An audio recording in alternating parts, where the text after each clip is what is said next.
मैं किसी को भी अपनी ओर आकर्षित कैसे कर सकता हूँ? उसको आकर्षित करने की चेष्टा ना करके। क्या नाम है? शिशिर। शिशिर, जीवन का एक नियम है, जब भी किसी को आकर्षित करने की कोशिश करोगे वो भागेगा तुमसे। उसको दिखाई देगा कि तुम उसके साथ कोई खेल खेल रहे हो। उसको दिखाई देगा कि तुम उसको किसी बंधन में बांधना चाहते हो। वो समझेगा कि यहाँ कोई चाल चली जा रही है। एक सेल्समैन आता है, वो तुम्हें कुछ बेचने की कोशिश करता है। वो बड़े आकर्षक रूप से अपना प्रोडक्ट तुम्हें दिखाता है, देखिए ऐसा है, इसमें वैसा मिल जाएगा, ये है वो है। और जितना ही वो तुमको रिझाने की कोशिश करता है, तुम उतने ही सतर्क होते जाते हो कि पक्का कोई चाल है। ये हुई पहली बात। दूसरी बात, जब भी तुम किसी को आकर्षित करने की कोशिश करते हो, एक अर्थ में तुम उसके गुलाम हो जाते हो।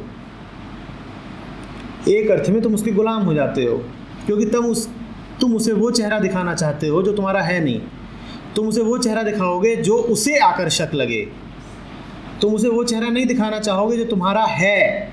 तुम उसे वो चेहरा दिखाना चाहोगे जो उसे आकर्षक लगे। तो सामने वाला तुम्हारे लिए इतना बड़ा हो गया कि उसने तुम्हें विवश कर दिया एक नकली चेहरा ओढ़ने के लिए। वो तुम्हारा मालिक हो गया, तुम उसके गुलाम हो गए। सामने वाला तुम पर इतना हावी हो गया कि उसने तुम्हें विवश कर दिया एक नकली चेहरा पहनने के लिए। वो तुम्हारा मालिक हो गया, तुम उसके गुलाम हो गए। तो दोनों ओर से मार पड़ी। पहली बात तो गुलाम बने। दूसरी बात, जिस खातिर गुलाम बने कि वो आकर्षित हो जाए, वो आकर्षित भी नहीं हुआ, भाग और गया। दूसरों को आकर्षित करने तुम लोग छोड़ दो। तुम जैसे हो ठीक हो। आकर्षित होना अच्छी बात है, नहीं होता तो और अच्छी बात है। कोई आकर्षित हो जाए बढ़िया बात है, नहीं होता और बढ़िया बात है। कोई आकर्षित होगा, पास आएगा, मोह बनेंगे, बंधन बनेंगे और परेशान होगे। मन में बात ही क्यों उठेगी कोई आकर्षित हो मेरी ओर? तुम में क्या कमी है जो किसी और के आने से पूरी हो जाएगी? क्यों किसी को खींचना है? क्यों किसी को लुभाना है? कोई सूनापन है विशेष? कोई रिक्तता है? जैसे हो ठीक हो, क्या समस्या है? अब अभी मैं बैठे बैठे यही ख्याल करने लगूं तुम आकर्षित हो रहे हो नहीं हो रहे हो, तो फिर तो बोल चुका मैं।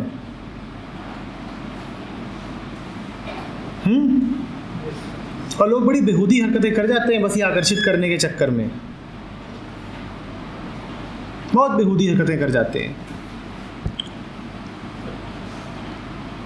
ये सब मत करना, समझे? और तुम्हारी उम्र सबकी वही है अभी कि तुम अच्छा दिखना चाहते हो। तुम्हारे मन में सबके यही भाव है कि सब हमारी तारीफ करें, सब कहें कि वाह बड़ा सुंदर है, बड़ा आकर्षक है। पर इन विचारों से बचना, इनमें कुछ रखा नहीं है। ये बुनियादी तौर पे परतंत्रता के विचार हैं। ये बुनियादी तौर पे ये विचार हैं कि दूसरा मुझसे बड़ा है। जिसको तुम रुझाना चाहते हो वो रीझ गया, उसने तुम्हें अपनी स्वीकृति दे दी, तो तुमको लगेगा मैं ठीक हूँ। और तुम जिसको आकर्षित करने गए थे, अगर वो भाग गया तो तुमको क्या लगेगा? मुझ में ही कोई गड़बड़ है। अब तुम अपने आप को अपनी नज़रों से नहीं देख रहे, दूसरे की नज़रों से देख रहे हो। तुम निकले हो बिल्कुल किसी को आकर्षित करने, उसी हिसाब से बोल रहे हो, उसी हिसाब से चल रहे हो, उसी तरीके के तुमने कपड़े डाल रखे हैं। जिसको आकर्षित करने गए थे वो उल्टे तुम्हें देखते ही भाग गया। तुम्हारे मन में क्या भाव उठेगा? मुझ में कोई खोट है। अब तुम अपनी नज़र से अपने आप को नहीं देख रहे कि खोट है भी कि नहीं है। वो भाग गया तो खोट है, तो उसने फैसला किया कि तुम में खोट है कि नहीं। इसी तरीके से तुम होगे एक नंबर के नमूने, पर कोई आकर्षित हो गया, तुम्हें लगेगा मैं ही सबसे बढ़िया हूँ। फिर से तुमने अपने आप को अपनी नज़र से नहीं देखा। तुमने कहा दूसरा आकर्षित हो रहा है, उसने फैसला कर लिया, उसने अनुमोदन दे दिया मुझे अपना, तो मैं ठीक हूँ। ये बड़ी बेकार बात है, परतंत्रता है गहरी, इससे बचना। तुम्हें लगता है तुम उसको आकर्षित कर रहे हो, सच ये है कि तुम उसके गुलाम भर बन रहे हो। तुम उसके गुलाम भर बन रहे हो। अपने में रहो, मस्त रहो, मग्न रहो, और जो भी विचार उठे मन में उनको एक बार ध्यान से देखो कि ये क्या हो रहा है। ठीक है?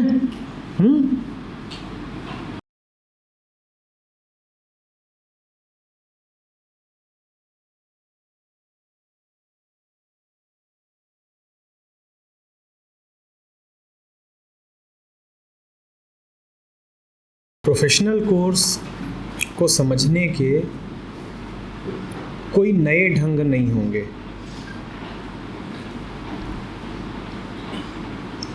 जैसे कुछ भी समझा जाता है, जैसे कुछ भी पढ़ा जाता है, ठीक वैसे ही तुमको अपने डिप्लोमा कोर्स को भी अप्रोच करना होगा। मन से ये बात निकाल दो कि यहाँ इसमें कोई विशेष विधि लगानी है। जैसे मुझे सुन रहे हो अभी, वैसे ही लेक्चर को सुनना होगा। जैसे ध्यान से तुमने अपने सवाल लिखे, वैसे ही ध्यान से अपने सवालों को हल करना होगा। जब न्यूमेरिकल सामने आए या कोई थ्योरी का सवाल सामने आए, तो जिस ध्यान से अभी तुमने इन सवालों को लिखा, उसी ध्यान से उनको हल करना होगा। कुछ नया नहीं करना है, कुछ विशेष नहीं करना है। लेकिन ये सुनने में जितना साधारण लगता है उतना साधारण है नहीं। साधारण इसलिए नहीं है क्योंकि ध्यान की हमारी आदत ही नहीं है। हमने कोशिश कर करके आदत पाली है बहके रहने की, बेहोश रहने की। तो यही कारण है कि तुम्हारा प्रोफेशनल कोर्स हो या किसी का कोई और प्रोफेशनल कोर्स हो या किसी का कोई और साधारण कोर्स हो या पूरा जीवन हो, हम कुछ भी ध्यान से जान नहीं पाते, पढ़ नहीं पाते, समझ नहीं पाते। इस क्लास के भीतर तुम वही व्यक्ति तो हो ना जो क्लास के बाहर थे, या डिप्लोमा के कोर्स में जब घुसते हो तो तुम्हारा कोई नया अवतार बन जाता है। वही तो रहते हो ना जो सदा से थे। एक आदमी है जो उसके बाहर खड़ा हुआ है, फिर एक कदम लेता है, दरवाजे के भीतर आ जाता है। वो व्यक्ति तो वही है ना, मन तो उसका वही है ना। अगर तुमने मन को निरंतर अभ्यास दिया है बेहोशी का, डिस्ट्रैक्शन का, बहकाव का, तो जैसे वो बाहर बहका बहका रहता है, इधर देख रहा है, उधर देख रहा है, खोया हुआ है, विक्षिप्त सा है, वैसे ही वो क्लास के भीतर रहेगा, है ना। तो बात शुरू हुई कि बेहतर स्टूडेंट कैसे बना जाए अपने प्रोफेशनल कोर्स का, और बात सीधे ही यहाँ पहुँच गई है कि एक बेहतर स्टूडेंट होने के लिए पहले तुम्हें एक बेहतर इंसान होना पड़ेगा। क्लास में ध्यान दे सको, इसके लिए तुमको जीवन ही ध्यान में गुजारना होगा। क्लास में सुन सको, इसके लिए तुमको हमेशा ही सुन पाने की क्षमता विकसित करनी पड़ेगी, क्योंकि क्लास कोई विशेष जगह नहीं है, लेक्चर कोई विशेष आयोजन नहीं है, वो जीवन का एक हिस्सा ही है। जीवन के बाकी अवसरों पे तुम्हारा मन जैसा है वैसा ही क्लास में रहेगा। तुम बाहर अगर सोए सोए रहते हो तो क्लास में भी सोए सोए रहोगे। तुम बाहर अगर सहमे सकुचे रहते हो तो क्लास में भी सहमे सकुचे रहोगे। तुम बाहर अगर भागे भागे से रहते हो, कोशिश तुम्हारी यही रहती है कि मुंह छुपा लें, किसी के सामने न पड़े, तो क्लास में भी तुम सबसे पिछली सीट पर ही बैठना चाहोगे। बात समझ रहे हो? ये 3 साल का कोर्स अच्छे से कर सको, उसके लिए ज़रूरी है कि जीवन में अच्छा क्या है उसको जानो, उसको अमल उतारो। तुम ये नहीं कर पाओगे कि बाहर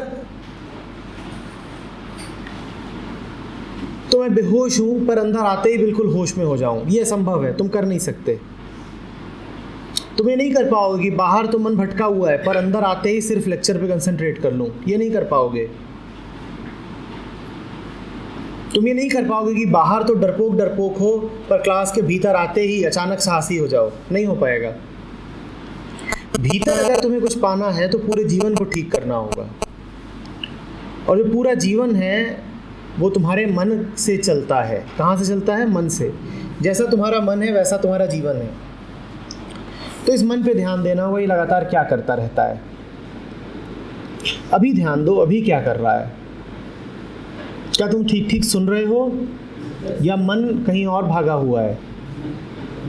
यही पूछना होता है लगातार, यही देखना होता है, मैं क्या कर रहा हूँ, क्या कह रहा हूँ, क्या सोच रहा हूँ। मन के यही काम है, करना, कहना, सोचना। करना, कहना, सोचना। उसमें भी कहना भी करने का ही एक रूप है। तो बस दो बातें रह गई, करना और सोचना। मन के दो ही काम है, या तो कुछ करेगा, शारीरिक रूप से कुछ कृत्य होता दिखाई देगा, या सोचेगा। इसी पर लगातार ध्यान दो। जिसने इस पर ध्यान देना सीख लिया बाहर, वो भीतर भी जगा हुआ ही रहेगा, और जो बाहर सोया हुआ है वो भीतर भी सोएगा। जो बाहर बेईमान है, लगातार उल्टे सीधे साधनों का प्रयोग करना चाहता है, वो भीतर भी यही कहेगा किसी तरह नकल करके पास हो जाऊं। असाइनमेंट पूरा कौन करे? किसी तरह कुंजी मिल जाए, उसको छाप दूं, नंबर मिल जाने हैं। बात समझ में आ रही है? समझे बात को?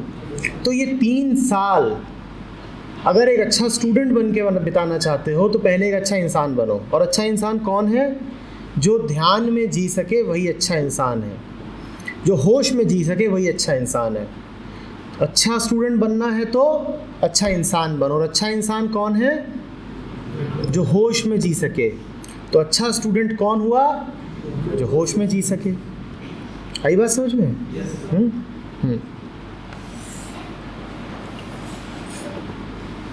डिप्लोमा का महत्व क्या है?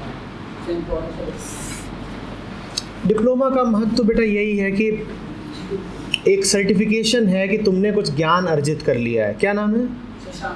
शशांक। डिप्लोमा का यही महत्व है जो किसी भी और सर्टिफिकेशन का होता है। 10वीं का क्या महत्व है? कक्षा 10 का क्या महत्व है? एक मील का पत्थर है कि यहाँ तक तुम आ गए, इतना ज्ञान तुमने इकट्ठा कर लिया। 12वीं का क्या महत्व है? बीटेक का क्या महत्व है? पीएचडी का क्या महत्व है? यही है, किसी ने तुमको सर्टिफिकेशन दे दिया है,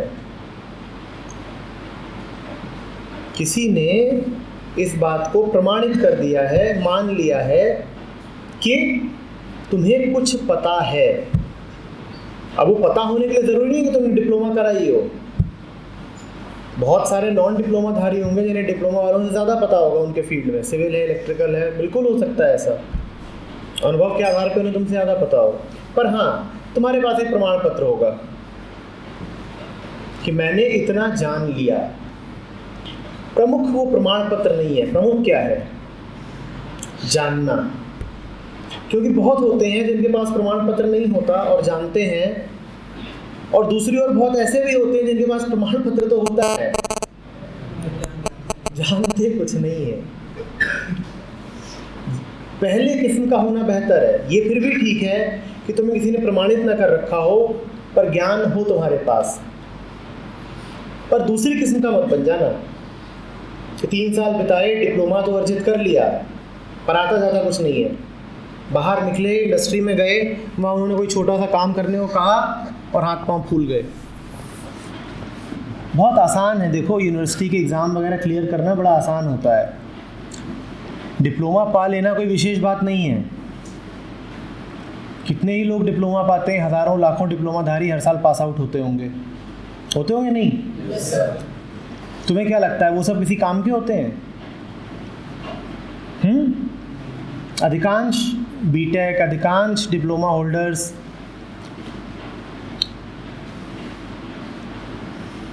उनके कोई कहीं उपयोग नहीं कर सकता। उन्होंने बस किसी तरीके से येन केन प्रकारेण एक काम करा होता है, डिग्री हासिल कर लो, और सोचते हैं हो गया। वो ये नहीं समझते हैं कि डिग्री थोड़ी खाओगे। डिग्री एक दिन किसी को दिखाने का काम आ सकती है, जीवन भर थोड़ी चलेगी। जीवन भर तुम्हारे साथ तुम्हारा ज्ञान चलेगा और तुम्हारी जानने की शक्ति चलेगी। ज्ञान का अर्थ है जो जान लिया, पहले ही जान लिया। और जानने की शक्ति का अर्थ है और भी जानता रहूँगा, लगातार जानता रहूँगा। यही दो चीज़ें महत्वपूर्ण हैं। क्या जान लिया, ज्ञान, और दूसरा जानने की शक्ति। और इन दोनों में भी ज़्यादा महत्वपूर्ण क्या है, ज्ञान या जानने की शक्ति? जानने की शक्ति। क्योंकि जानने की शक्ति है तो जानते ही रहोगे। जानने की शक्ति का ही नाम चेतना है, उसी का नाम समझ है, उसी का नाम बोध है। समझ रहे हो बात को?